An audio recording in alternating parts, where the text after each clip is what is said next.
আপনার আমার সংবিধানের নাম কি? আর জোরে বলেন, আপনার আমার সংবিধানের নাম কি? কারা কারা মুসলমান দু হাত তুলে একটু আল্লাহকে দেখান। আমরা জাতিতে মুসলমান, আমাদের জীবন গ্রন্থ নামাজ আল্লাহর কোরআন, আমাদের অবস্থা আল্লাহ, আমাদের নেতা হচ্ছে নবী মুহাম্মদ রাসূলুল্লাহ সাল্লাল্লাহু আলাইহি সাল্লাম। কথা বলুন ঠিক না ঠিক? আমাদের অবস্থা আল্লাহ, আমাদের নেতা হচ্ছে নবী মুহাম্মদ রাসূলুল্লাহ সাল্লাল্লাহু আলাইহি সাল্লাম। আর মুসলমানদের জীবন গ্রন্থ নামাজ আল্লাহর কোরআন। কথা বলুন ঠিক না ঠিক? কিছুদিন আগে আমরা দেখতে পেরেছিলাম ফ্রান্সের সরকারের প্রধানমন্ত্রী ম্যাক্রো বিশ্বনবীকে নিয়ে কটূক্তি করেছিল। বাংলাদেশের তৌহিদি জনতারা টেকনাফ থেকে তেতুলিয়া, রূপসা থেকে পাথুরিয়া, সুন্দরবন থেকে বান্দরবন প্রত্যেকটা ইঞ্চির মুসলমানেরা মাথায় কাপড়ের কাপড় বেঁধে গোটা পৃথিবীতে বিশ্বনবীর পক্ষে স্লোগান দিয়েছিল। আমরা সেই নবীর উম্মত। কথা বলুন ঠিক না ঠিক? এখানে শেষ নাই প্রিয় বন্ধুরা, আপনারা আমার নবী বিশ্বনবী আখিরি জামানার নবী, যে নবীর চেহারা দেখলে পারে এতিম সন্তানগুলো পিতা হারানোর বেদনা বলে যেত, যে নবীর চেহারা দেখলে পারে বিধবারা তাদের স্বামী হারানোর বেদনা বলে যেত, যে নবীর চেহারা দেখলে পারে খোদাত্ম সাহাবীগণ খোদা নেবার হয়ে যেত। সেই নবী যখন এই জমিনে কালেমার দাওয়াত দিয়েছিল, ইসলামের দাওয়াত দিয়েছিল, জাতির লোকদেরকে জাহান্নাম থেকে বাঁচিয়ে আল্লাহর জান্নাতের পথের ঠিকানা ব্যবস্থা গ্রহণ করেছিল, ওই আবু জাহেল সরকার মিথ্যা মামলাকে আপনার আমার নবী বিশ্বনবী আখিরি জামানার নবী দীর্ঘ 29টি মাস কারাবরণ করেছিল। কারারুদ্ধ অবস্থায় গাছের লতা পাতা পর্যন্ত চিবিয়ে চিবিয়ে খেয়েছে, বাথরুমগুলো ছাগলের নেতির মতো হয়েছে। তারপরে বিশ্বনবী কালেমার দাওয়াত থেকে 1 ইঞ্চি সরে দাঁড়ায় নাই। আমরা সেই নবীর উম্মত। কথা বলুন ঠিক না বেড়ে? এখানে শেষ নয় প্রিয় বন্ধুরা, আপনারা আমার নবী বিশ্বনবী আখিরি জামানার নবী এই জমিনে কালেমার দাওয়াত দেওয়ার কারণে ওই তায়েফের দুষ্ট যুবকেরা আল্লাহ রাসূলকে টার্গেট করে বৃষ্টির মতন পাথর মেরেছিল। পাথরাঘাত প্রাপ্ত হয়ে নবীর সমস্ত শরীর থেকে রক্ত বের হয়েছিল। তায়েফের ময়দানে 3টি বার বেহুশ হয়ে গিয়েছিল। এই জমিনে কালেমার দাওয়াত দেওয়ার কারণে উহুদের ময়দানে বিশ্বনবীর মাথার হেলমেট পরেছিল, দান্দার মামলা শহীদ করতে হয়েছিল। এই জমিনে কালেমার দাওয়াত দেওয়ার কারণে মাতৃভূমি ছেড়েছিল, পিতৃভূমি ছেড়েছিল। তারপরে বিশ্বনবী কালেমার দাওয়াত থেকে 1 ইঞ্চি সরে দাঁড়ায় নাই। আমরা সেই নবীর উম্মত। কথা বলুন ঠিক না বেটে? এখানে শেষ না প্রিয় বন্ধুরা, নবীর প্রিয় সোনা সাহাবীগণ পর্যন্ত তারা এই জমিনে কালেমার দাওয়াত দেওয়ার কারণে, ইসলামের দাওয়াত দেওয়ার কারণে জাতির লোকদেরকে জাহান্নাম থেকে বাঁচিয়ে আল্লাহর জান্নাতের পথের ঠিকানা ব্যবস্থা গ্রহণ করার কারণে ওই স্বৈরাচারা নবীর প্রিয় সোনা সাহাবীদের মতন করে তারা হাত দিয়েছেন, চোখ দিয়েছেন, কান দিয়েছেন, অর্থাৎ বুকে রক্ত ঢেলেই এই জমিনকে সিদ্ধ করেছে। নবীর প্রিয় সোনা সাহাবীগণ পর্যন্ত তারা বাতিল শক্তির কাছে 1 সেকেন্ডের জন্য মাথা নত করি নাই। কথা বলুন ঠিক না ঠিক? আর ওয়ারাসাতুল আম্বিয়া, হত্যার নবীদের উত্তরসূরি আছে হক্কানি আলেমগণ। সেই হক্কানি আলেমগণ যখন গোটা পৃথিবীতে কালেমার দাওয়াত দিয়েছিল, ইসলামের দাওয়াত দিয়েছিল, জাতির লোকদেরকে জাহান্নাম থেকে বাঁচিয়ে আল্লাহ জান্নাতের পথের ঠিকানা ব্যবস্থা গ্রহণ করেছিল, যুগে যুগে যারা ইসলাম বিরোধী, কোরআন বিরোধী অর্থাৎ জালিম ছিল, ওই জালিমরা মিথ্যা মামলা দিয়ে অসংখ্য আলেমকে ফাঁসের কাস্টতে ঝুলাইয়েছে, অসংখ্য আলেমকে হাসতে হাসতে বিদায় গ্রহণ করতে হয়েছে। তারপরে একজন হক্কানি আলেম বাতিল শক্তির কাছে 1 সেকেন্ডের জন্য মাথা নত করি নাই। আফসোসটাকে দুঃখ লাগে প্রিয় বন্ধুরা, লক্ষ্য করুন, যিনি গোটা পৃথিবীতে 50টা বছর ধরে কোরআনের তাফসীর করেছিল, কাবা ঘরে 3 দিনের থেকে পড়ার সুযোগ পেয়েছিল, 2 রাকাত নামাজ পড়ার সুযোগ পেয়েছিল, যার কণ্ঠে কোরআনের তাফসীর শুনে হাজার হাজার ইহুদি নাস্তিকরা কালেমা পড়ে মুসলমান হয়ে গিয়েছিল, যার জন্য গোটা পৃথিবীর মুসলমান কাঁদে, যার জন্য এই বাংলাদেশের অসংখ্য মুরব্বী পর্যন্ত চাইনা মাঝে পড়ে পড়ে কাঁদে, যার জন্য এই বাংলাদেশের তরুণ প্রজন্মরা বুকে রক্ত দেয়, জমিনকে সিদ্ধ করেছে। কোরআনের বাকি আল্লামা সাঈদী পর্যন্ত ওই জালিম শাহের কাছে মাথা নত করি নাই। কথা বলুন ঠিক না ঠিক?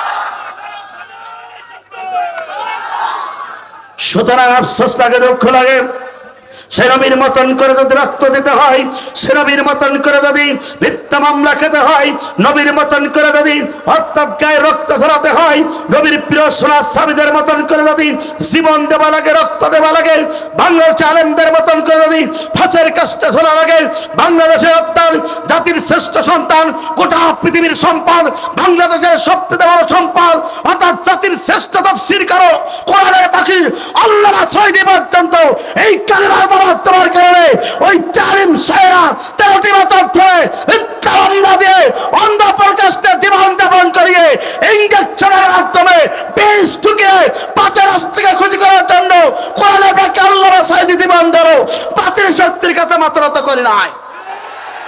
সুতরাং কোরআনের পাখি আল্লামা সাঈদীর মতন করে যদি রক্ত দিতে হয়, জীবন দিতে হয়, ফাঁসির কাস্টে ধরা লাগে, প্রিয় সাতক্ষীরাবাসী, প্রিয় ইসলামী আন্দোলনের কর্মীরা, আপনাকে বলতে চাই রক্ত দেব, জীবন দেব, কোরআন ছাড়বো না। কারা কারা দু হাত তুলে আল্লাহকে দেখাই দেয় তারা তারা।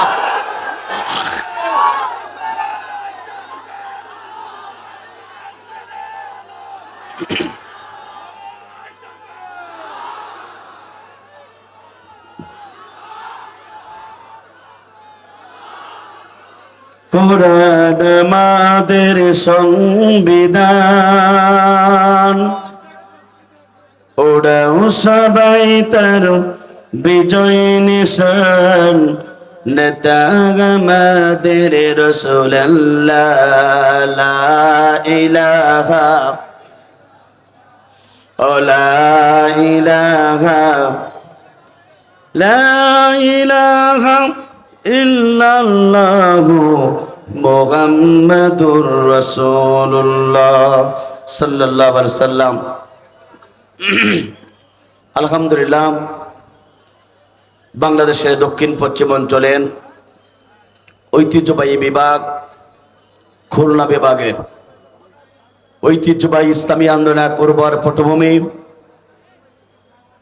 সুন্দরবন কলগাছি জেলা রক্ত স্নাতক এক উর্বর পটভূমি, সাতক্ষীরা জেলার ঐতিহ্যবাহী পাঁচপাড়া দারুল কোরআন হাফিজিয়া মাদ্রাসার উদ্যোগে আজকের এই 23তম 2 দিন ব্যাপী তাফসীর কোরআন মাহফিলের সমাপনী দিনের মুজ্জাজ মুহতারাম সাহেবে সদর সম্মানিত সভাপতি, বয়বৃদ্ধ জ্ঞানবৃদ্ধ ব্যক্তিত্ব, আমার অত্যন্ত শ্রদ্ধেয় বড় ভাই, যার ভালোবাসা আমি শিখত, বিশিষ্ট ব্যবসায়ী ও সমাজসেবক এবং সভাপতি পাঁচপাড়া দারুল কোরআন হাফিজিয়া মাদ্রাসার জনাব মোহাম্মদ আসাদুজ্জামান আসাদ সাহেব, আতানুল্লাহ ফি হায়াতে। আমরা দোয়া করি আল্লাহ পাক তার গোলামকে ইসলামের জন্য, কোরআনের জন্য কবুল করুক। চিৎকার করে বলুন আল্লাহুম্মা আমিন। আজকের এই তাফসীর কোরআন মাহফিলের সম্মানিত প্রধান অতিথি, জেলা বিএনপির সাবেক সভাপতি, 2 বারের নির্বাচিত সাবেক সংসদ সদস্য,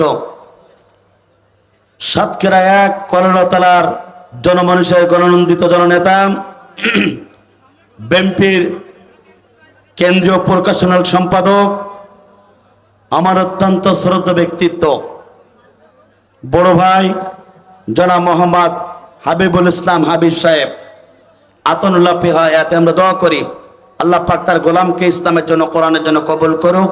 চিৎকার করে বলুন আল্লাহুম্মা আমিন।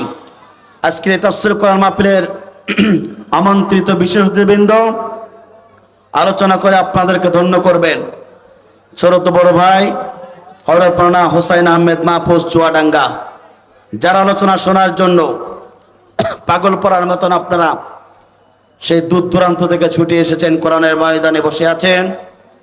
বাংলাদেশের বক্তৃতা জগতে এক উজ্জ্বল ধ্রুবতারা, বাংলাদেশের বক্তৃতা জগতে উজ্জ্বল জ্যোতিষ্ক, বাংলাদেশের জাকির নায়েক খ্যাত আলোচক, বাংলাদেশের মুসলিম আলেমে দ্বীন, তরুণ প্রজন্মের অন্যতম অহংকার, আমার অত্যন্ত শ্রদ্ধেয় বড় ভাই হযরত মাওলানা মুফতি আমির হামজা কুষ্টিয়া, আতানুল্লাহ ফি হায়াতে। আমরা দোয়া করি আল্লাহ পাক জাতির ক্লান্তিক অবস্থায় যেন মেহমানকে সুস্থ রেখে যাদের ক্লান্তিক অবস্থায় যেন জ্ঞান গর্ব আলোচনা করতে পারে সেই তৌফিক দান করুক। চিৎকার করে বলুন আল্লাহুম্মা আমিন। যার মাধ্যমে এখানে এসেছি শ্রদ্ধেয় বড় ভাই, এলাকার কৃতি সন্তান আমার বাবুল আক্তার ভাই, আল্লাহ পাক তাকে ইসলামের জন্য কোরআনের জন্য কবুল করুক। চিৎকার করে বলুন আল্লাহুম্মা আমিন। স্টেজে বসতে হযরত উলামায়ে কেরাম, বিশিষ্ট ব্যক্তিবর্গ, সামনে বসতে মুরব্বী কেরাম, যুবক ভাইরা, ছোট্ট ছোট বাচ্চারা, পর্দার আলেমা, শিক্ষিত মা ও বোনেরা, জাতির বিবেক সাংবাদিক বৃন্দ, বাংলাদেশ সরকারের প্রশাসনের ইন্টেলিজেন্স ব্রাঞ্চের সদস্যবৃন্দ, প্রিয় মিডিয়ার কর্মী ভাইরা, সকলকে জানাচ্ছি হৃদয় নিয়ে আন্তরিক সালাম। আসসালামু আলাইকুম ওয়া রাহমাতুল্লাহি ওয়া বারাকাতুহু। সে মহান রবের দরবারে দিল খোলা শুকর আদায় করি, যিনি আপনাকে আমাকে সালাতুল ইশার নামাজ বাদ মহাগ্রন্থ আল কোরআনের কেমে আলোচনা শোনার জন্য আসমানের নিচে জমিনের ওপর একখণ্ড জায়গা বসে যে মরিব আপনাকে আমাকে করুণা করে, মায়া করে, দয়া করে এই জান্নাতের প্যান্ডেলে বসার সুযোগ দান করেছেন, সে মহান রবের দরবারে দিল খোলা শুকর আদায় করি। চিৎকার করে বলেন আলহামদুলিল্লাহ। আর জোরে বলেন আলহামদুলিল্লাহ। দুরূদ এবং সালাম যাপন করে বিশ্ব মানবতার একমাত্র দ্বিচারী, বিশ্ববানাদিবিদ আপনার আমার নবী নবীদের সর্দার, যে নবী গোটা পৃথিবীতে মানুষের তৈরি করা আইনের গোলামি না করে কেবলমাত্র শুধুমাত্র একমাত্র এই কালিমার দাওয়াত দেওয়ার কারণে নির্যাতিত হয়েছেন, নিষ্পেষিত হয়েছেন, নিগৃহীত হয়েছেন, যে নবী আপনার আমার নবী, বিশ্ব নবী, আখিরি জামানার নবী, যে নবীর চেহারা দেখলে পরে এতিম সন্তানগুলো পিতা হারানোর বেদনা ভুলে যেত, যে নবীর চেহারা দেখলে পরে বিধবা তাদের স্বামী হারানোর বেদনা ভুলে যেত, যে নবীর গায়ে আল্লাহ পাক মশা মাছি পর্যন্ত বসতে হারাম করেছেন, যে নবীর সাপ বিচ্ছুতে দেহ পর্যন্ত কাটতে হারাম করেছেন, যে নবী হেঁটে গেলে আকাশের চন্দ্রগুলো ছায়া দেওয়ার জন্য ব্যস্ত হতেন, আপনার আবার নবী, বিশ্ব নবী, আখিরি জামানার নবী, যে নবীর প্রতি আল্লাহ পাক নিজেই দরুদ প্রেরণ করেন, যে নবীকে আল্লাহ রাব্বুল হাবিবুল্লাহ বলেছেন, সে নবী যখন কালেমার দাওয়াত দিয়েছিল, ইসলামের দাওয়াত দিয়েছিল, আল্লাহর জমিনে আল্লাহ দ্বীন কায়েমের কথা বলেছিল, ওই আবু জেহেল সরকারের মিথ্যা মামলাকে দীর্ঘ 29 মাস কারাবরণ করেছিল।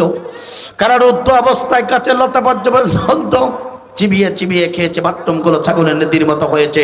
তারপরে বিশ্বনবী কালেমার দাওয়াত থেকে 1 ইঞ্চি সরে দাঁড়ায় নাই। আজকের এই তাফসীর মাহফিল থেকে সেই নবীর প্রতি দুরূদ আর সালাম সবাই বলি সাল্লাল্লাহু আলাইহি ওয়াসাল্লাম। মাগফিরাত কামনা করে সেসব ভাইদের জন্য যাদের জীবনটা ইসলামের জন্য দিয়েছেন, কোরআনের জন্য দিয়ে গোটা পৃথিবীতে যাদের নামগুলো স্বর্ণকে লেখা হয়েছে, জান্নাতের সর্বস্থানে তাদের মর্যাদা দান করুক। চিৎকার করে বলেন আল্লাহুম্মা আমিন। প্রিয় উপস্থিতি, আজকে আমরা এই কোরআনের ময়দানে এসে বেড়ে খুশি না বেজার? জোরে বলেন খুশি না বেজার? আমার বন্ধুরা, আমার বাবুল ভাইকে ধন্যবাদ না দিয়ে আসল আলোচনা শুরু করলে আমি নিজেকে ছোট মনে হবে। তিনি যে এত বড় গাছ সপারগুলো আটার মতন আমার সাথে লেগেছিলেন, যেখানে যেতে বলেছি সেখানে গিয়েছেন, বিনিময় একটা রেট চাই। এই সাতক্ষীরার বুকে আমার বন্ধুরা মুফতি আমির হামজা গত 24 অক্টোবর 25 অক্টোবর তালা কলোরার একটি তালার ফুটবল মাঠে, অর্থাৎ কলোরার ফুটবল মাঠে তিনি তাফসীর মাহফিল এসেছিলেন, কিন্তু ভালোভাবে একটু আলোচনা করতে পারি নাই বৃষ্টির কারণে। তারপরেও আবার এসেছিলেন, কিন্তু সময়ের অভাবে করতে পারি নাই। আমার বাবুল ভাই আমাকে ধরে খুব কষ্ট করে একটা ডেট ছিল আপনার চট্টগ্রামে, সেখান থেকে মাইনাস করে এখানে ডেটটা দিয়েছি প্রিয় সাতক্ষীরাবাসীর জন্য একটি উপহার। কথা বলুন ঠিক না বেঠিক? আমার বন্ধুরা, সুতরাং আপনারা ব্যস্ত হবেন না, ধীরে সুস্থে বসুন। গতকালকে আমির হামজার প্রোগ্রাম ছিল চট্টগ্রাম জেলার সন্দ্বীপ থানায়, অনেক দূরে, সেখান থেকে ঢাকার ফ্লাইট, সেখান থেকে যশোর। এরপরে জানেন প্রতিদিন লাগাতার প্রোগ্রাম করার কারণে শারীরিকভাবে অসুস্থ উনি। প্রায় আমার বন্ধুরা কেশবপুর পার হয়ে গেছেন, মোটামুটি ঘন্টাখানের ভিতরে আমাদের মঞ্চে চলে আসবেন। এই জন্য আপনারা খুশি না বেজার? জোরে বলেন খুশি না বেজার? আমার বন্ধুরা, প্রাণ খোলা আলোচনা আপনাদের জন্য উনি গুছিয়ে নিয়ে আসতেছেন। আমার সাথে কথা হয়েছে, প্রিয় সাতক্ষীরাবাসী, আজকে নতুন আলোকে আদ্দিনী যে আলোচনা করেছে, আদ্দিন ফাউন্ডেশন উদ্যোগে তাফসীর মাহফিলে দ্বিতীয় দিন যে আলোচনা করেছে, তার চেয়েও অত্যন্ত জ্ঞানগর্ভ আলোচনা আজকে সাতক্ষীরাবাসীর জন্য মুফতি আমির হামজা উপহার দেবে। এই জন্য আপনারা কেউ বাজার ঘাটে এলোপাতায় বসে থাকবেন না, সকলে প্যান্ডেলের ভিতরে বসে যাওয়ার জন্য অনুরোধ জানাচ্ছি। আর আমি জানি বাংলাদেশের সব জায়গায় আমার মা বোনরা তাফসীর মাহফিলে বেশি এসেছেন, এই জন্য মা বোনদেরকে বলবো গ্যাদারিং না করে আপনি আপনার বন্ধুকে বসে দেওয়ার জন্য সুযোগ করে দেওয়ার জন্য চেষ্টা করবেন, নিজে বলবেন, অপর বোনকে বসে দেওয়ার জন্য সুযোগ করে দেবেন। প্রিয় উপস্থিতি, সুতরাং আপনাদেরকে বলতে চাই, এই জাতির ক্রান্তিক অবস্থায় আল্লাহর কোরআনের পক্ষে থাকার দরকার আছে না নাই? জোরে বলেন আছে না নাই? আমার বন্ধুরা, স্বাধীনতার 53 বছর পরে, স্বাধীনতার 53 বছর পর্যন্ত এই বাংলার মুসলমান অসংখ্য ব্যক্তিদেরকে ক্ষমতার মাস্তানে দেখেছে, কিন্তু বাংলাদেশের মুসলমান 53 বছর পর্যন্ত একজন তার ক্ষমতাদার ব্যক্তি কোরআন দিয়ে একটি আইন পাশ করতে পারে নাই। কথা বলুন ঠিক না বেঠিক? এই জন্য এখন মুসলমান টেকনাফ থেকে তেতুলিয়া, রূপসা থেকে পাতুরিয়া, সুন্দরবন থেকে বান্দরবন, প্রত্যেকটা ইঞ্চির মুসলমানের দাবি হলো আমরা 53 বছর কোরআনবিহীন সমাজ দেখেছি। আজকে মুসলমান 2024 সালে রক্তের বিনিময়ে অর্জিত নতুন স্বাধীনতা, 1971 সালে রক্তের বিনিময়ে এদেশ স্বাধীন হয়েছিল, আর 2024 সালে অর্থাৎ যুবকদের রক্তের বিনিময়ে বাংলার জমিনে নতুন স্বাধীনতা উদ্যাপন হলো। আজকের এই স্বাধীনতাগামী মুসলমান দেখতে চায়, কোরআনবিহীন সমাজ দেখেছি, আমরা শান্তি পাই নাই। সুতরাং এখন প্রত্যেকটা মুসলমানের দাবি হলো কোরআন ভিত্তিক সমাজ ব্যবস্থা চালু চায়।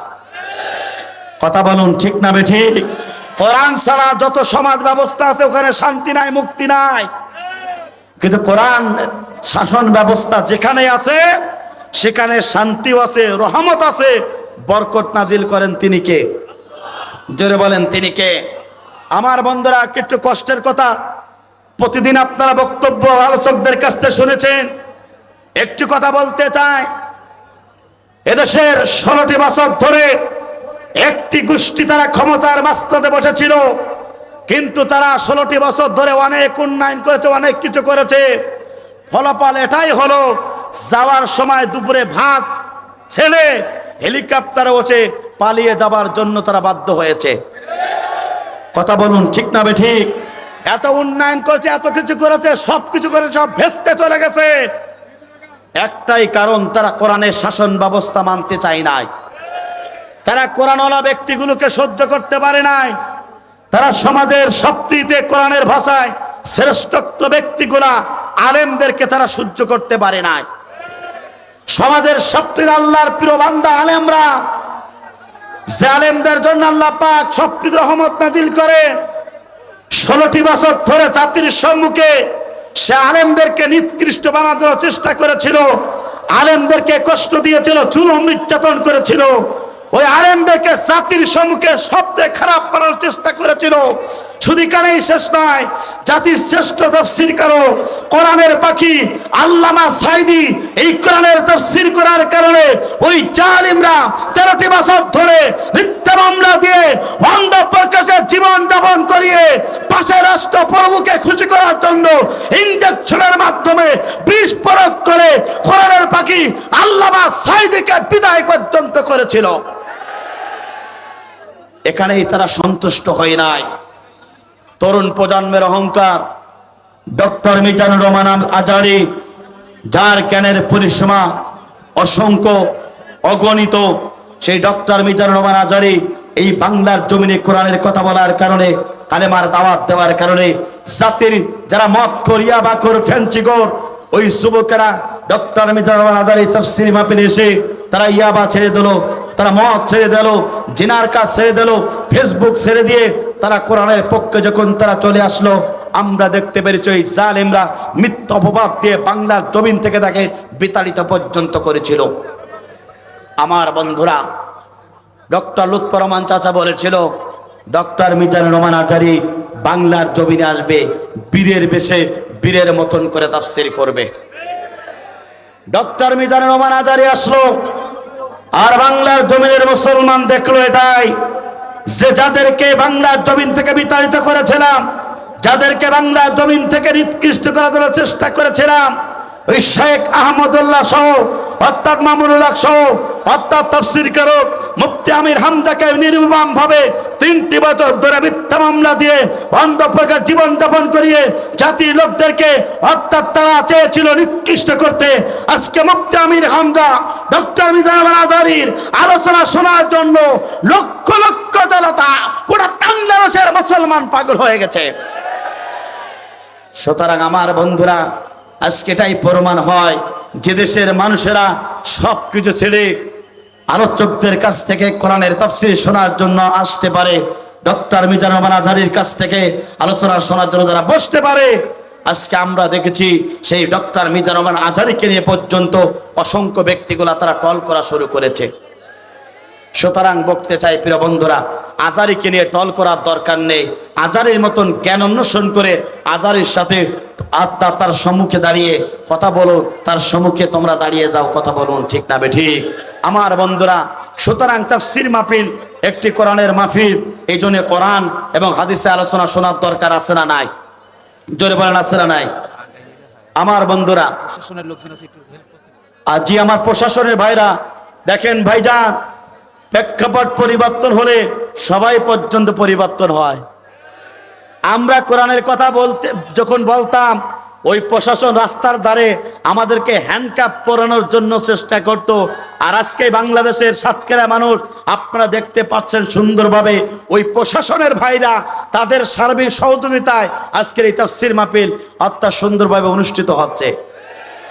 এই জন্য আমি প্রশাসনের ভাইদের জন্য আমার পক্ষ থেকে হৃদয় ধন্যবাদ এবং ভালোবাসা দেই। তবে আমি অনুরোধ জানাবো, যারা এলোপাতাড়ি বসে আছেন আপনারা সামনে আসার জন্য চেষ্টা করবেন, পিছনের ভাইদেরকে বসে যাওয়ার জন্য সুযোগ করে দেবেন। প্রিয় উপস্থিতি, এই কোরআনুল কারিমটা কার? কথা বলবেন, এই কোরআনুল কারিমটা কার? আমরা কার? আসমান কার? জমিন কার? এই কোরআনের পক্ষে, ইসলামের পক্ষে থাকার দরকার আছে না নাই? কোরআন যেখানে আছে সেখানে শান্তি আছে। কোরআন যেখানেই থাকে সেখানে শান্তি দেন তিনি কে? আমার বন্ধুরা, সুতরাং অশান্তিময় এই বাংলাদেশকে যদি শান্তির বাণী যদি শোনাতে চান, কোরআন ছাড়া বিকল্প কোনো রাস্তা আছে? জোরে বলেন আছে? স্বাধীনতার 53 বছর পর্যন্ত কেউ শান্তি দিতে পারি নাই। সুতরাং বাংলার মুসলমান যদি শান্তিতে থাকতে চান, দুর্নীতি মুক্ত বাংলাদেশ চান, চোর মুক্ত বাংলাদেশ চান, ইয়াবা মুক্ত বাংলাদেশ চান, স্বৈরাচার মুক্ত বাংলাদেশ যদি চান, আপনাকে আমাকে এই কোরআনের পক্ষে সাপোর্ট দিতে হবে। সুতরাং কোরআনের সমাজ প্রতিষ্ঠিত হোক, এটা চান কারা কারা? দুহাত তুলে আল্লাহকে দেখিয়ে দেন তারা তারা। লিল্লাহে তাকবীর, লিল্লাহে তাকবীর।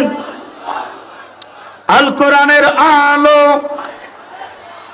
দুনিয়ার মুসলিম, কোরআন হাদিস শিখানে লিল্লাহে তাকবীর।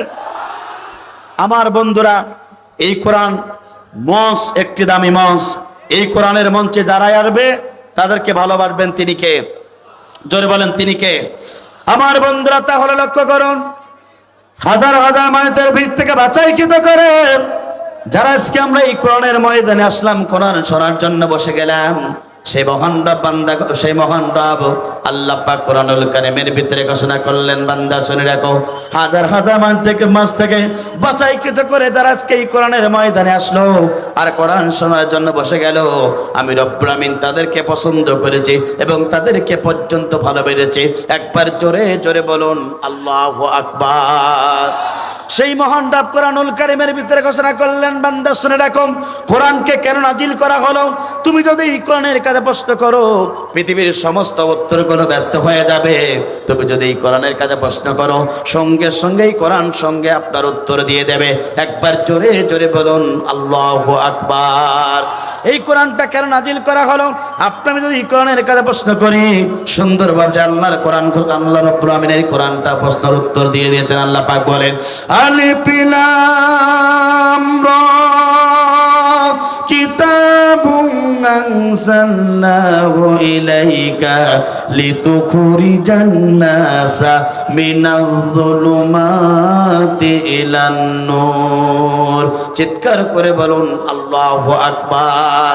আল্লাহ পাক বলেন, বান্দা শুনে রাখো, এই কোরআনটা নাজিল করা হয়েছে গোটা পৃথিবীর যত বড় অন্ধকার পথ আছে, গোটা পৃথিবীর যত বড় অন্ধকার মতাদর্শ আছে, গোটা পৃথিবীর অন্ধকার যত বড় সমাজ আছে, সমস্ত পথ মতকে ডাস্টবিনে ফেলাই দিয়া আলোকিত একটি সমাজ তৈরি করার জন্য বিশ্বনবীর প্রতি আল্লাহ রাব্বুল আমিন কোরআনটা নাজিল করেছিলেন। একবার জোরে জোরে বলেন আল্লাহু আকবার।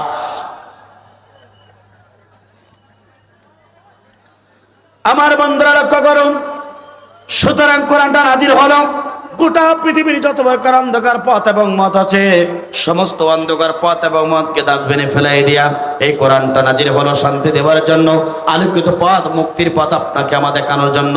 কিন্তু আফসোস লাগে, দুঃখ লাগে আমার বন্ধুরা লক্ষ্য করুন, আপনার আমার নবী, বিশ্ব নবী, আখিরি জামানার নবী, এই পৃথিবীতে আল্লাহ পাক রাসূলকে আল্লাহ তাআলা রাসূলকে এই পৃথিবীতে এমন একটা জামানায় আল্লাহ পাক তার রাসূলকে প্রেরণ করেছিলেন যে সমাজে নারীর কোনো সতীত্বের গ্যারান্টি ছিল না, যে সমাজে নারীর কোনো সতীত্বের গ্যারান্টি ছিল না, জোরদার ছিল, মূল্যকতার ছিল, এমন একটা জাহেলিয়াতপূর্ণ সমাজে আল্লাহ রাসূলকে এই পৃথিবীতে আল্লাহ পাক প্রেরণ করেছিলেন। আমার বন্ধুরা, বিশ্বনবীকে যখন প্রেরণ করলেন 1 থেকে 40 বছর পর্যন্ত আপনার আমার নবী, বিশ্বনবী, আখিরি জামানার নবী কোরআনে বিহীন দাওয়াতি কাজ করলেন, পরিবর্তন আসলো না, আয়ামে জাহেলিয়াতপূর্ণ সমাজটাকে পরিবর্তন করতে পারলেন না। 40 বছর পরে আল্লাহ নবীর প্রতি আল্লাহ পাক কোরআন নাজিল করলেন। এবারে বিশ্বনবী, আপনার আমার নবী, আখিরি জামানার নবী, এই কোরআন দিয়ে আত্মাত্রী দাওয়াতি কাজ শুরু করলেন। এই কোরআন দিয়ে যখনই দাওয়াতি কাজ শুরু করে দিলেন, আমার বন্ধুরা, ঝাঁকে ঝাঁকে মানুষেরা দিন ইসলাম কবুল করা শুরু হয়ে গেল, অশান্তিময় পৃথিবীকে শান্তি চলে আসলো, আয়ামে জাহেলিয়াতপূর্ণ সমাজটা পরিবর্তন হয়ে গেল, নারীর সতীত্বের গ্যারান্টি চলে আসলো। সুতরাং ইতিহাস প্রমাণ করে কোরআনবিহীন যদি দাওয়াতি কাজ করে ওই সমাজে সুখ আসে না, শান্তি আসে না, আলোকিত পথ আসে না।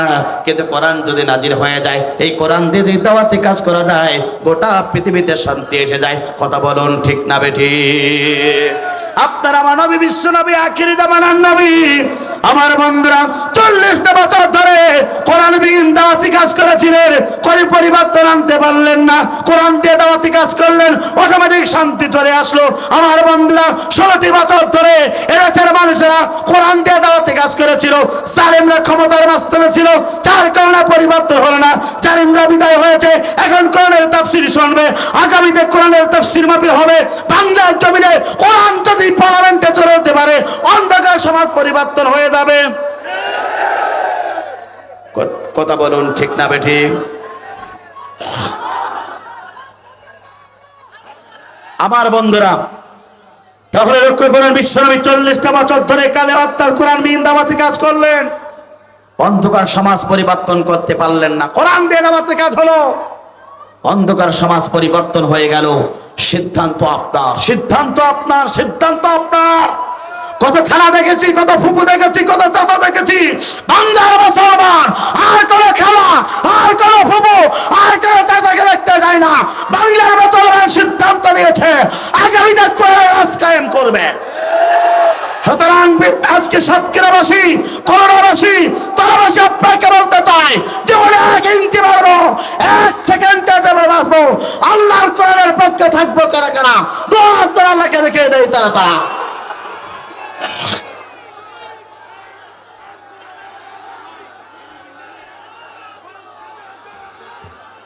আমার বন্ধুরা, আমার বন্ধুরা, সিদ্ধান্ত নিতে হবে। আপনারা আমার ঈমান যদি বাঁচাতে চান, আপনারা আমার যদি ঈমান নিয়ে মৃত্যুবরণ করতে চান, আপনি আমি আল্লাহর জান্নাত যদি প্রত্যাশী হতে চান, কোন মুসলমান মানব রচিত আইনকে ডাস্টবিনে ফেলাই দিয়া আগামীতে আল্লাহর কোরআন রাজ কায়েম করতে চায়। আপনার আমার নবী, বিশ্ব নবী, আখিরি জামানার নবী, অর্থাৎ দিনের দাওয়াত দিয়ে কষ্ট করেছেন, জুলুম নির্যাতনের শিকার হয়েছে। আমরা 16টি বছর ধরে দিনের দাওয়াত দেওয়ার কারণে আমরাও জুলুমের শিকার হয়েছে। কথা বলুন ঠিক না বেঠিক? তারপরেও কি আলেমরা এই জমিন থেকে 1 সেকেন্ডের জন্য পালাইছে? জোরে বলেন পালাইছে? আলেমরা পালায় না, জালেমরা পালায়। আলেমরা জমিন ছেড়ে দেয় না, জালেমরা দুর্নীতি করার কারণে দেশ থেকে কোটি কোটি টাকা পাচার করে বেগম পাড়ায় বাড়ি বানায় যারা বাংলার জমিনে, ওদেরকে সবচেয়ে বাংলার মুসলমান অর্থাৎ নিকৃষ্ট বানিয়ে জমিন থেকে তাড়িয়ে দিয়েছে। সুতরাং জমিনে যারা নিকৃষ্ট হয় ওদেরকে কেউ ভালোবাসতে পারে? জোরে বলেন, পারে না। আমার বন্ধুরা, তাহলে লক্ষ্য করুন, আপনার আমার নবী বিশ্বনবী আখিরি জামানার নবী এই জমিনে কালেমার দাওয়াত দেওয়ার কারণে কত জুলুম সহ্য করেছেন, কত নির্যাতনের শিকার করে হয়েছেন। একটু পরে বন্ধুরা লক্ষ্য করুন, আপনার আমার নবী বিশ্বনবী আখিরি জামানার নবী কাবার চত্বর চলে গেলেন, মনটা খুবই খারাপ, নিজের আপন চাচা মারা গেছে। আমার বন্ধুরা, শুধু কারই শেষ নাই, নিজের স্ত্রী খাদিজা রাদিয়াল্লাহু তাআলা দুনিয়ার মাঝে বিদায় গ্রহণ করেছে, মনটা প্রচন্ড পরিমাণে খারাপ। কাবার চত্বরে চলে গেলেন 2 রাকাত নামাজ পড়ার জন্য। আপনার আমার নবী বিশ্বনবী আখিরি জামানার নবী কাবার চত্বরে চলে গেলেন 2 রাকাত নামাজ পড়ার জন্য। কাবার চত্বরকে 2 রাকাত নামাজের জন্য তিনি নিয়াত করে ফেললেন, উঁচু করলেন, নিয়াত পেরে 2 রাকাত নামাজের জন্য তিনি দাঁড়িয়ে গেলেন। আমার বন্ধুরা লক্ষ্য করুন, আপনার আমার নবী বিশ্বনবী যখনই কাবার চত্বরে দাঁড়িয়ে গেলেন, সঙ্গে সঙ্গে আমার বন্ধুরা কাবার চত্বরে আবু জাহল, উতবা, সাইবারা তারা মিটিং করতেছিলেন। 7 জন কাফের তারা চিন্তা করতেছিলেন, আমাদের সবচেয়ে বড় শত্রু হচ্ছে আব্দুল্লাহর বেটা মুহাম্মদ। সুতরাং আব্দুল্লাহর বেটা মুহাম্মদকে যদি বিদায় গ্রহণ করানো যায় তাহলে আমাদের কোনো শত্রু থাকবে না। এই সমাজে আমরা যা বলবো এই সমাজের মানুষরা সেটাই মানতে বাধ্য হয়ে যাবে। আপনার আমার নবী বিশ্বনবী আখিরি জামানার নবী তিনি যখন এই কথা আবু জাহল, উতবা, সাইবারা যখন এই চিন্তা করলেন, সঙ্গে সঙ্গে আমার বন্ধুরা আবু জাহল গোলমইটা করে হাতটা উঁচু করে বলল, কে আছে, কোন কাফির আছে? আব্দুল্লাহর বেটা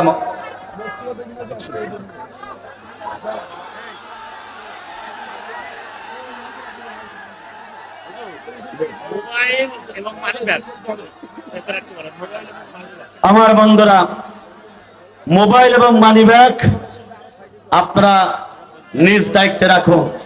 কারণ বড় তাফসীর মাহফিলে অনেকে আছে ওয়াজ শুনতে, আবার অনেকে আছে মোবাইল ক্রয় করতে। কথা বলুন, ঠিক না বেঠিক? বড় তাফসীর মাহফিলে অনেকে আছে ওয়াজ শুনতে হেদায়েত হওয়ার জন্য, আর অনেকে আছে চুরি করে হেদায়েত হয় না, জাহান্নাম ক্রয় করে। কথা বলুন, ঠিক না বেঠিক? এই জন্য আপনার মোবাইলগুলা সুন্দরভাবে রাখার জন্য চেষ্টা করবেন, মানি ব্যাগগুলা ঠিক করবেন, কারণ কিছুক্ষণ পরে আমার এই মানি ব্যাগের সাথে সাক্ষাৎ হবে। এই জন্য আপনারা কেউ মানি ব্যাগগুলো হারিয়ে ফেলবেন না, কারণ ওই হারানো মানি ব্যাগ থেকে কিছুই পাবো না। মানি ব্যাগগুলো ঠিকঠাক রাখেন, কিছুক্ষণ পরে আমার কিন্তু মানি ব্যাগের সাথে একটু আদর আছে। আমার বন্ধুরা লক্ষ্য করুন, নবীকে হত্যা যখন দাঁড়িয়ে গেলেন কাবার চত্বরে, ওরা মিটিং করে নবীকে মানার জন্য প্ল্যান করে ফেললো। আবু জাহল বলল, কে আছে? আব্দুল্লাহর বেটা মুহাম্মদকে বিদায় গ্রহণ করাতে পারলে তাকে পুরস্কৃত করা হবে, অনেক কিছু করা হবে। সঙ্গে সঙ্গে আল্লাহর নবী বিশ্বনবী তিনি নামাজে দাঁড়িয়েছিলেন। একজন কাফের ছিল উকবা ইবনে আবি মুইত। উকবা ইবনে আবি মুইত হাতটা উঁচু করে বললেন, নেতাজি চিন্তা করবেন না, এই দায়িত্বটা আপনি আমাকে দিন। আব্দুল্লাহর বেটা মুহাম্মদের কাল্লাটা পর্যন্ত দুনিয়ার মাঝে ফেলে দেব, দুনিয়ার মাঝে তাকে বিদায় গ্রহণ করে দেব, চিরশত্রু বিদায় হবে। এই দেশে আপনি নেতাজি যা বলবেন এই দেশের লোক সেইগুলো সব কথা মানতে বাধ্য হয়ে যাবে।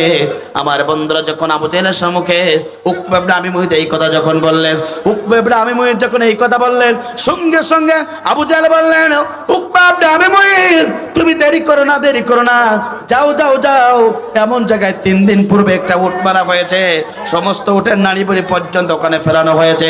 সমস্ত উটের নাড়ি ভুড়ি গোলা আব্দুল্লাহর বেটা মুহাম্মদ যখন সিজদারত অবস্থা হবে, সব নাড়ি ভুড়ি গোলা সিজদারত অবস্থায় থাকার কারণে তার পিঠের উপরে চাপিয়ে দেবে।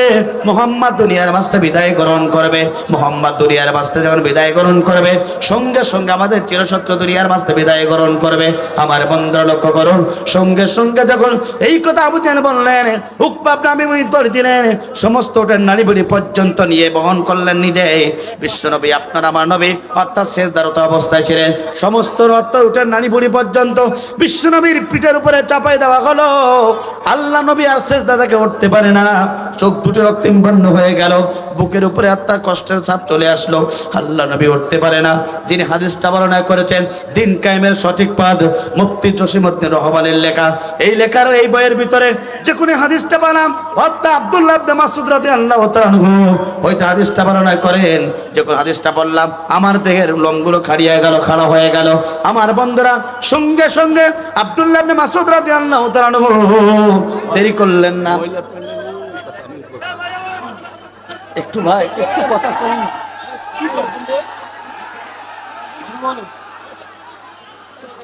প্লিজ আপনাদেরকে বলবো, আমির হামজা কিন্তু আমার চেয়ে খুব রাগী। আপনারা একটু বসেন, কোরআনের মঞ্চ, আমাকে বলেন লিখে দেন, আমি নিজেই বলতেছি, এই জন্য একটু বসেন।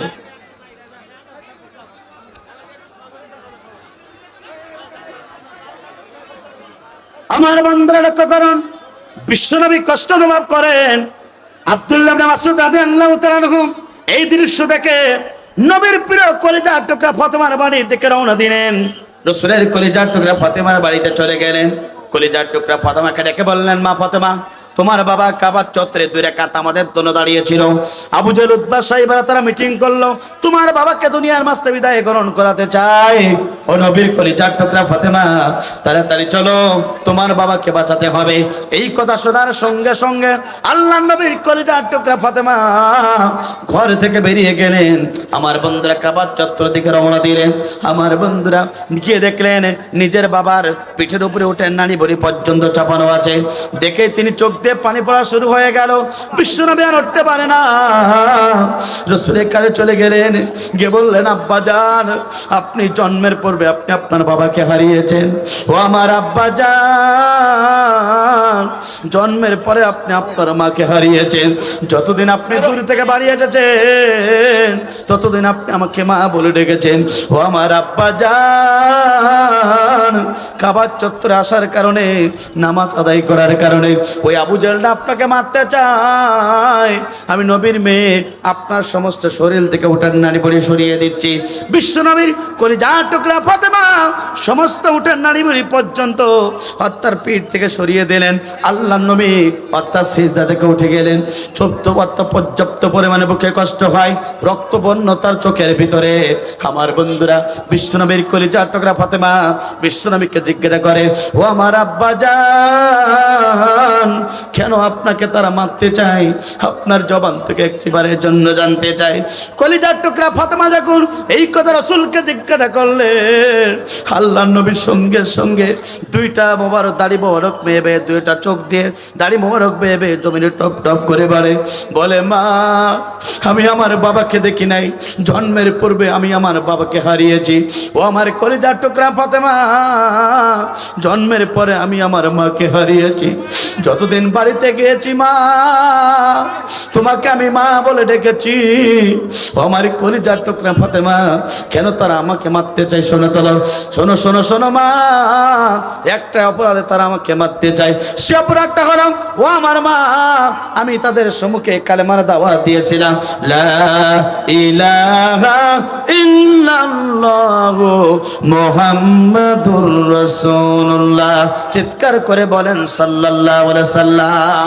ও আমার মা ফাতেমা, এই কালেমার দাওয়াত দেওয়ার কারণে তারা আমাকে মারতে চায়, আমাকে জুলুম করে, আমাকে নির্যাতন করে, আমাকে স্টিম রোলার চালায়। পৃথিবীর মাঝ থেকে তারা আমাকে বিদায় গ্রহণ করাতে চায়। সঙ্গে সঙ্গে ফাতেমা বললেন, ও আমার বাবা, আপনি কি তাদের কোনো সম্পদ নিয়েছেন? সঙ্গে সঙ্গে বললেন, না মা, তাদের কোনো সম্পদ নেই। আপনি কি তাদের কোনো ঘরে বাড়ি জ্বালিয়েছেন? সঙ্গে সঙ্গে বললেন, না মা, তাদের ঘরে বাড়ি জ্বালাই নাই। আমার বান্দিরা সঙ্গে সঙ্গে ফাতেমা করলেন, মা ফাতেমা, আমার বুকটা শুকিয়ে যায়, তুমি আমার জন্য একটু পানির ব্যবস্থা গ্রহণ করো। সঙ্গে সঙ্গে নবীর কলিজার টুকরা ফাতেমা চলে গেলেন। মসজিদে নবীর পাশে একটা আঙ্গুর বাগান ছিল। আঙ্গুরের বাগানের মালিকের নাম ছিল আদ্রাস। সে আদ্রাসের কাছে চলে গেলেন। আদ্রাসের আমার বন্ধু আদ্রাসের কাছে গিয়ে বললেন, আদ্রাস, তুমি আমার বাবার জন্য তোমার আঙ্গুরের বাগান থেকে কিছু আঙ্গুর ফলের ব্যবস্থা গ্রহণ করো। আদ্রাস সঙ্গে সঙ্গে আঙ্গুরের ফল কিছু জোগাড় করে দিলেন। রাসূলুল্লাহ সাল্লাল্লাহু আলাইহি ওয়াসাল্লামে আঙ্গুর ফল চাপ দিলেন। 1 গিলা আঙ্গুরের রস হয়ে গেল। নবীর কাছে নিয়ে গেলেন। নবী সেবন করলেন, একটু শক্তি অনুভব করলেন। দুহাত ধরে আবার আল্লাহর কাছে, আবার আল্লাহ। কাবার চত্বরে নিজের স্ত্রী মারা গেছে, নিজের চাচা মারা গেছে, মনটা ভীষণ খারাপ। তাই 2 রাকাত নামাজ তাদের জন্য মেরেছিলাম। আল্লাহ ওই কাফের আমাকে মারার জন্য আমার উটের নাড়ি ভুড়ি আমার পিঠের উপরে চাপাই দেওয়া হয়েছিল। রব্বুল আলামিন আল্লাহ আপনার কাছে দোয়া করি, যারা আমাকে মারতে চায় আমি নবী বেঁচে থাকতে থাকতে যেন তারা দুনিয়ার মাস্তে বিদায় গ্রহণ করে। একবার জোরে জোরে বলুন আল্লাহু আকবার।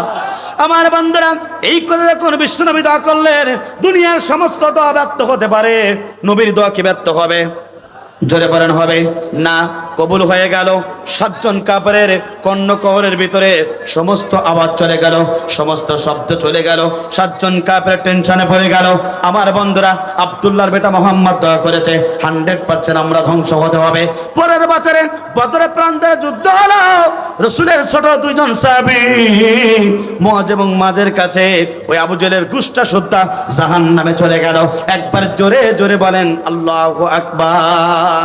আমার বন্ধুরা, নবী কালিমার দাওয়াত দিলেন, আবু জাহেল সহ্য করতে পারলেন না, নবী দোয়া করলেন, তারা ধ্বংস হয়ে গেল, জাহান্নামী হয়ে গেল।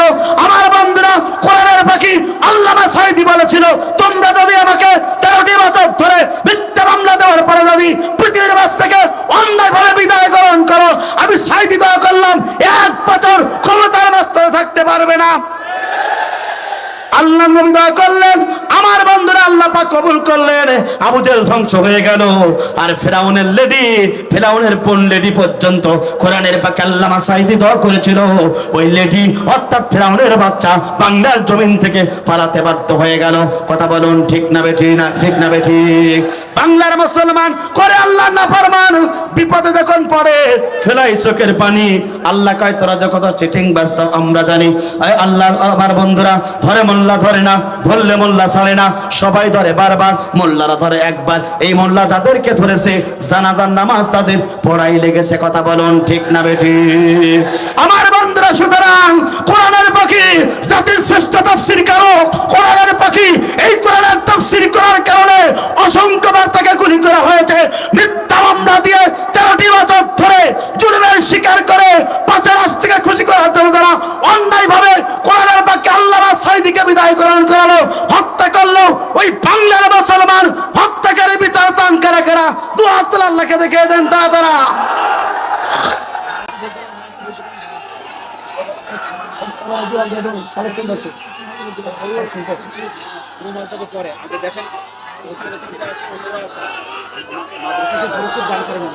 আমার বন্ধুরা, কথা স্পষ্ট।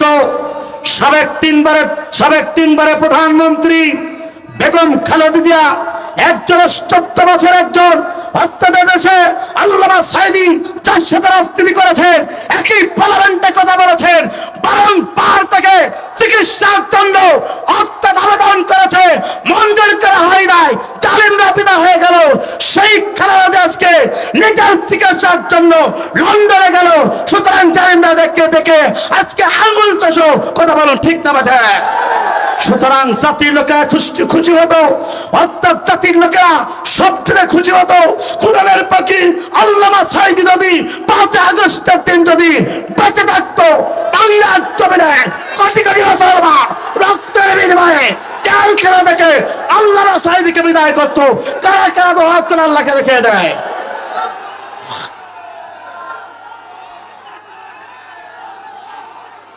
আমার বন্ধুরা, সিদ্ধান্ত আপনাকে নিতে হবে।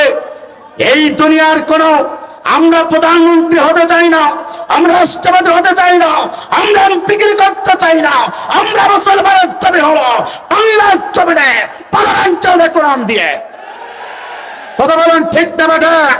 মুসলমান হিসাবে বেঈমান হিসাবে মৃত্যুবরণ করতে চাই না, মুসলমান হিসাবে নবীর উত্তরসূরি হিসাবে নবীর উম্মত হিসাবে আল্লাহর জমিনে কোরআন চলবে।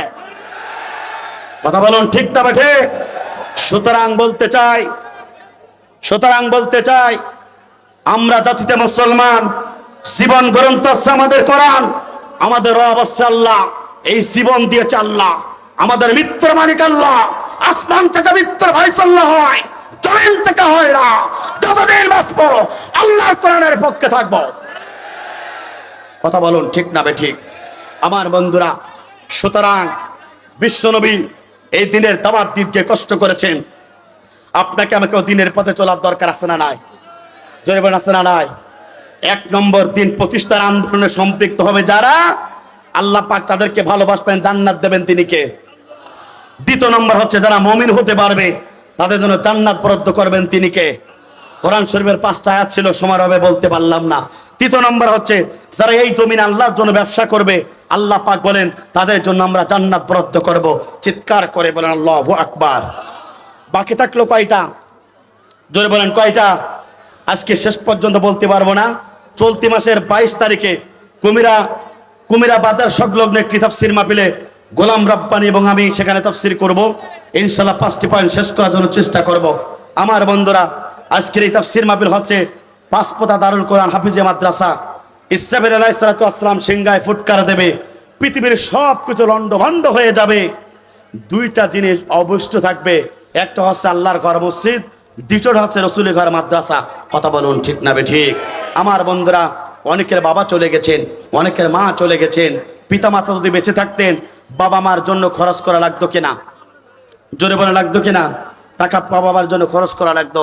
এই জন্য প্রিয় উপস্থিতি, কর্তৃপক্ষ আসলে একটা বিশাল তাফসীর মাহফিল আমি মনে করি, আমার মনে, আমি তো এই সাতক্ষীরা যত বড় তাফসীর মাহফিল আছে, ম্যাক্সিমাম তাফসীর মাহফিলে আমি আল্লাহ ছোট একজন নগণ্য গোলাম, আমি যখন একটু মেহমান হিসাবে যাই। আলহামদুলিল্লাহ আজকের মাহফিলটা দেখে আমার হৃদয়টা সিক্ত হয়ে গেল। আমার আসাদ ভাই, আমার আসাদ ভাই, আমার বাড়িনে ভাই মাস, এরপরে কত কি যে পাঠাইছে। আজকে জামাটা গায়ে দিচ্ছে, আমরা 3 বক্তা একই জামা, সেই জামা পর্যন্ত ভাই আমাদেরকে বানিয়ে দিয়েছে। আল্লাহ পাকে আলেমদের যে ভালোবাসা, আল্লাহ পাক এলাকার তাফসীর মাহফিলটাকে আল্লাহ কবুল করে নাও, বলেন আমিন। সাতক্ষীরার সবচেয়ে বড় তাফসীর মাহফিল এটা আমার মনে হচ্ছে, যে সুন্দর পরিবেশ পরিচ্ছন্ন। আল্লাহ পাক এই তাফসীর মাহফিলটাকে প্রতি বছর যেন আমার বাবলু ভাই, আসাদ ভাই, সব এলাকার সর্বসাধারণ মানুষ মিলে যেন, যারা গরিব মানুষ তারাও 1 টাকা দিয়েছে, আল্লাহ পাক সকলের দান ওসিলাই করে এই মাহফিলটাকে আল্লাহ পাক কবুল করে, বলেন আমিন। প্রিয় উপস্থিতি, অর্থাৎ মাদ্রাসায় আপনাদের একটু নজর দেওয়ার দরকার আছে না নাই? এই জন্যে এই মাদ্রাসায় অসংখ্য, আচ্ছা আচ্ছা জি জানি, ওনার মেয়ের সাথে আমার কথা হয়, ওনার ফেসবুকে আমার কথা হয়। উনি যখন মনে করে জেলখানা থাকতেন, ওনার মেয়ে মানে ঢাকা বিশ্ববিদ্যালয়ের ছাত্রী ছিলেন, যার কারণে এমন স্ট্যাটাস দিতেন আমি দেখতাম। এই জন্য প্রিয় উপস্থিতি, অর্থাৎ তিনি কত বছরের মামলা আসামি ছিলেন আপনারা জানেন, প্রায় 70 বছরের উপরে। আমার বন্ধুরা, তিনি একটা মিথ্যা মামলায় তিনি হত্যা সাজাপ্রাপ্ত হয়েছিলেন। কোনো মামলার কোনো হদিস ছিল না। কথা বলুন ঠিক না বেঠিক? যেদিন তিনি এই কাজ ঘটেছিলেন, তার বক্তব্য যাবে তিনি ঢাকায় ছিলেন অথবা বাইরে ছিলেন, ওনার জবান থেকে আমি শুনেছি। আমার বন্ধুরা, সুতরাং জুলুম করে মানুষদেরকে জনপ্রিয়তা কমানো যায় না। কারণ একজন আলেম হিসাবে কোরআনের পক্ষে কথা বলতে হবে, একজন দায়ী হিসাবে আল্লাহর জমিন, আল্লাহর দ্বীন কায়েমের পক্ষে কথা বলতে হবে। আপনার আমার নবী, বিশ্ব নবী, আখিরি জামানার নবী, তিনি পর্যন্ত আল্লাহর জমিনের দ্বীন কায়েমের কথা বলেছেন। আপনার আমার নবী, বিশ্ব নবী, আখিরি জামানার নবী, মানুষের তৈরি করে বিধান দেয়া মানুষদেরকে আল্লাহর দ্বীনের দিকে ডেকে নয়। আপনার আমার নবী, বিশ্ব নবী, আখিরি জামানার নবী, কোরআন দিয়ে মানুষদেরকে জান্নাতের পথে ডেকেছেন। আপনার আমার নবী, বিশ্ব নবী, আখিরি জামানার নবী, আল্লাহর কনস্টিটিউশন, সংবিধান, কোরআন দিয়ে মানুষদেরকে জাহান্নাম থেকে বাঁচানোর জন্য চেষ্টা করেছে। আমরা নবীর সামান্য একটু উম্মত হিসাবে, দায়ী হিসাবে আল্লাহর জমিনে আপনাদেরকে বাঁচানোর জন্য কোরআন দিয়ে কথা বলার দরকার আছে না নাই? জোরে বলেন আছে না নাই? আমার বন্ধুরা, তাহলে লক্ষ্য করুন, এই কোরআন যদি প্রতিষ্ঠিত হয়ে যায়, অন্ধকার সমাজ, সমাজটা দুর্বৃত্ত হয়ে যাবে, আলোকিত সমাজ তৈরি হয়ে যাবে। আবার বন্ধুরা, হাজার হাজার মানুষের ভিড় থেকে আপনি আমি মুসলমান এই কোরআনের তাফসীর মাহফিলের যে সে আল্লাহ পাক কোরআনুল কারীমের ভিতরে ঘোষণা করলেন, বান্দা শুনে রাখো, সেই সমাজটাকে কোরআন নাজিল করা হলো অন্ধকার সমাজটাকে পরিবর্তন করার জন্য। এবার আপনাকে আমাকে লক্ষ্য করে বলতে চাই, আমার বন্ধুরা, এই কোরআনের ময়দানে যারাই আসলেন, এই কোরআন তার জন্য সুপারিশ করে করে আল্লাহর জান্নাতে নিয়ে যাবে। একবার জোরে জোরে বলুন আল্লাহু আকবার। আর যখন আশপাশ করে আমার বলেন, যখন আসবেন বিষয় আমাকে বলেন, আমি সঙ্গে বলে দেবো না। আমার বন্ধুরা লক্ষ্য করুন, বিশ্বনবী হাদিসের ভিতরে বলেছেন, ইকরাল কোরআন ফাইন্নাতি ইয়াউমাল কিয়ামাতি শাফিআন লিআসহাবিহি। আল্লাহ নবী হাদিসের ভিতরে জানিয়ে দিয়েছেন, বান্দা শুনে রাখো, যারা কোরআনের তাফসীর মাহফিলে আসলে কোরআন শোনার জন্য বসে গেলেন, কিয়ামতের ময়দান, কঠিন মুসিবতের দিন, যেদিন সূর্যগুলো মাথার উপরে চলে আসবে, জমিনগুলো তামা হয়ে যাবে, গুনাহগার ব্যক্তির জিহ্বাগুলো যখন নাবিস্তক চলে যাবে, যেদিন কাঁদতে কাঁদতে চোখের পানি ফুরিয়ে যাবে, চক্ষু দিয়ে যেদিন রক্ত প্রবাহিত হবে, যেদিন সন্তান পিতার পরিচয় দেবে না, পিতা ও সন্তানের পরিচয় দেবে না, যেদিন কেউ কারোর পরিচয় দিতে চাইবে না। আজকে যারা এই কোরআনের তাফসীরে মাহফিল কোরআন শোনার জন্য বসে গেলেন, এই কোরআন তাদেরকে সুপারিশ করে করে আল্লাহর জান্নাতে নিয়ে যাবে। একবার জোরে জোরে বলুন আল্লাহু আকবার। আমার বন্ধুরা, এই জন্য আপনাকে আমাকে সিদ্ধান্ত গ্রহণ করতে হবে, এই জীবনে বাঁচবো যতদিন আল্লাহর কোরআনের পক্ষে থাকবো ততদিন, এই জীবনে বাঁচবো যতদিন বিশ্বনবীর পক্ষে থাকবো ততদিন, এই জমিনে বাঁচবো যতদিন আমরা কোরআনের পক্ষে রাজকামের পক্ষে থাকবো ততদিন, এই জমিনে বাঁচবো যতদিন বিড়ালের মতন 500 বছর আমরা বেঁচে থাকতে চাই না, বাঘের মতন সিংহের মতন আমরা 1 ঘন্টা বেঁচে থাকতে চাই। কথা বলুন ঠিক না বেঠিক? বিড়ালের মতন 500 বছর বেঁচে থাকতে চাই না, সিংহের মতন আমরা 1 ঘন্টা বাঁচতে চাই। আমরা তো আমার বন্ধুরা, আমরা তো সেই জাতি যারা রক্ত দিয়েছে, জীবন দিয়েছে, বাতিলের কাছে বাতরত করি নাই। মুসলমান এমন একটা রক্ত আমাদের প্রবাহিত আছে, এই মুসলমান বাতিলের কাছে, তাগুতের কাছে 1 সেকেন্ডের জন্য মাথা নত করতে পারে না। কথা বলুন ঠিক না বেঠিক? আমার বন্ধুরা, এই জন্যে আমি যে বিষয়ের উপর আজকে আলোচনা করতে চাই, আমরা আল্লাহ জান্নাত প্রত্যাশী, কেউ জাহান্নামে যেতে চাই না। কথা বলুন ঠিক না বেঠিক? আমার বন্ধুরা, আল্লাহর ভালোবাসা পাওয়ার দরকার আছে না নাই? আল্লাহর ভালোবাসা যারাই পাবে মৃত্যুর পরে তারা আল্লাহর জান্নাতে পেয়ে যাবে। চিৎকার করে বলেন আল্লাহু আকবার। আর আল্লাহর ভালোবাসা যারা পাবে না, মৃত্যুর পরে তারা আল্লাহ জান্নাত কি পাবে? জোরে বলেন পাবে না। আমার বন্ধুরা, সেই বিষয়ে আলোচনা করতে চাই। যারা এই দুনিয়াতে 8টা গুণ যারা অর্জন করতে পারবে, আল্লাহর কোরআন বলে মৃত্যুর পরে আমি রব্বুল আমিন তাদের জন্য জান্নাতের ফেরদাউসের মেহমান করানো হবে। চিৎকার করে বলেন আল্লাহু আকবার। আমার বন্ধুরা, যারা এই দুনিয়াতে 8টা গুণ যারা অর্জন করতে পারবে, তাদেরকে জান্নাত দেবেন তিনি কে? জোরে বলেন তিনি কে? আমার বন্ধুরা লক্ষ্য করুন, তাহলে 1 নম্বর গুণ হলো, যারা এই দুনিয়াতে আল্লাহর জীবন ব্যবস্থা যারা প্রতিষ্ঠার জন্য আন্দোলন করবে, যারা এই দুনিয়াতে আল্লাহর কোরআনের রাজকায়েমের জন্য যারা কাজ করতে পারবে, যারা এই দুনিয়াতে সমস্ত জীবন বিধানকে যারা রাজবেনে ফেলাই দিয়া আল্লাহর জীবন ব্যবস্থাকে যারা এই জমিনে প্রতিষ্ঠার জন্য যারা আন্দোলন করতে পারবে, আল্লাহ পাক বলেন আমি রব্বুল আমিন তাদেরকে ভালোবাসবো। মৃত্যুর পরে তাদের জন্য জান্নাতের ফেরদাউসের মেহমান পর্যন্ত করানো হবে। একবার জোরে জোরে বলুন আল্লাহু আকবার। আপনার আমার নবী, বিশ্ব নবী, আখিরে জামানার নবী, তিনি পর্যন্ত এই সময় এই পৃথিবীতে কালেমার দাওয়াত দিয়েছিলেন, দিনের দাওয়াত দিয়েছিলেন, হকের দাওয়াত দিয়েছিলেন। জুলুম নির্যাতন স্বীকার করেছিলেন আপনার আমার নবী।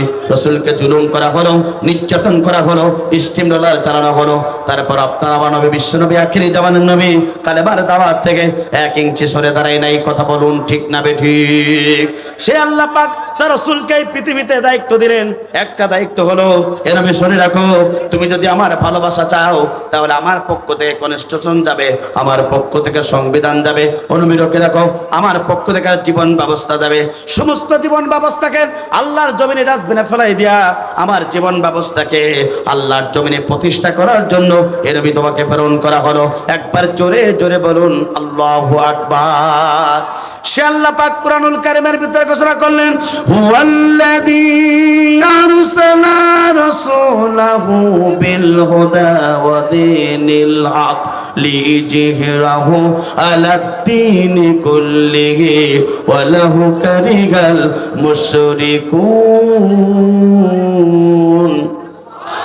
আল্লাহ পাক বলেন তিনি তো সেই সত্তা যিনি তার রাসূলকে সত্য জীবন ব্যবস্থা হিসাবে এই পৃথিবীতে প্রেরণ করেছেন। আল্লাহ রাসূলকে আল্লাহ রাব্বুল আমিন এর তোমার দায়িত্ব এবং কর্তব্য হলো দুনিয়াতে যত মানব রচিত আইন আছে, সমস্ত মানব রচিত আইনগুলোকে ডাস্টবিনে ফেলাই দিয়া আল্লাহর জমিনে আল্লাহর দ্বীন প্রতিষ্ঠা করার জন্য আপনাকে প্রেরণ করা হয়েছে।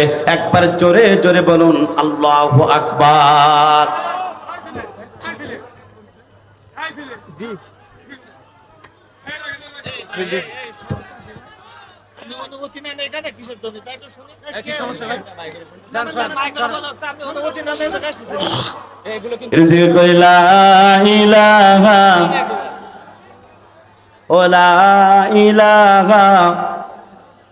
সুবহানাল্লাহ আলহামদুলিল্লাহ লা ইলাহা ও সুবহানাল্লাহ আলহামদুলিল্লাহ লা ইলাহা ইল্লাল্লাহু মুহাম্মাদুর রাসূলুল্লাহ সাল্লাল্লাহু আলাইহি ওয়াসাল্লাম। তানভীর পিতা কবির পাওয়া গিয়েছে, স্টেজে আছে, যোগাযোগ করে কর্তৃপক্ষের কাছে নিয়ে যাবেন। আমার বন্ধুরা, যে কথা বলছিলাম, রসুলকে এই পৃথিবীতে আল্লাহ পাক প্রেরণ করেছেন দুনিয়ার যত জীবন ব্যবস্থা আছে সব কিছু ডাস্টবিনে ফেলাই দিয়া আল্লাহর জমিন আল্লাহর দিন প্রতিষ্ঠা করার জন্য আল্লাহ রসুলকে এই পৃথিবীতে প্রেরণ করেছেন। তিনি কে? জোরে বলেন, তিনি কে? আপনার আমার নবী, বিশ্ব নবী, আখেরি জামানার নবী। এই পৃথিবীতে আল্লাহ পাক তার রাসূলকে প্রেরণ করেছেন মানব রচিত যত আইন ব্যবস্থা আছে সমস্ত জীবন ব্যবস্থাকে ডাস্টবিনে ফেলাই দেয়া আল্লাহর জমিনে আল্লাহর দ্বীন প্রতিষ্ঠা করার জন্য। প্রিয় সাতক্ষীরাবাসী, প্রিয় তালাবাসী, প্রিয় করলাবাসী, প্রিয় পাটকেল ঘাটাবাসী, আপনাকে বলতে চাই, নবীর উম্মত হিসাবে আপনাকে আমাকে মানব রচিত আইনকে ডাস্টবিনে ফেলাই দেয়া আল্লাহর জমিনে আল্লাহর দ্বীন প্রতিষ্ঠার আন্দোলন করার দরকার আছে না নাই?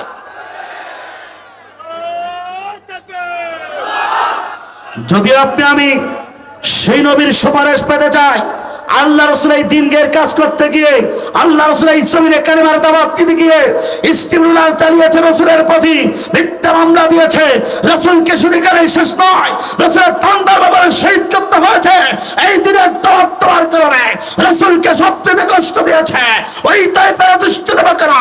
আল্লাহ রাসূলকে বুকে রক্ত ঝরিয়েছে, সারা শরীর থেকে রক্ত ঝরিয়েছে, তারপরেও আপনার আমার নবী, নবীদের সত্তার যে নবীর প্রতি আল্লাহ পাক নিজেই দরদ প্রেরণ করেন, সেই নবী কালেমার দাওয়াত থেকে এক ইঞ্চি সরে দাঁড়ায়। প্রিয় সাতক্ষীরাবাসী, নবীর উম্মত হিসাবে রক্ত দেব, জীবন দেব, পাঁচের বাঞ্চে দেব, এক ইঞ্চি দিনের দাওয়াত থেকে সরব না।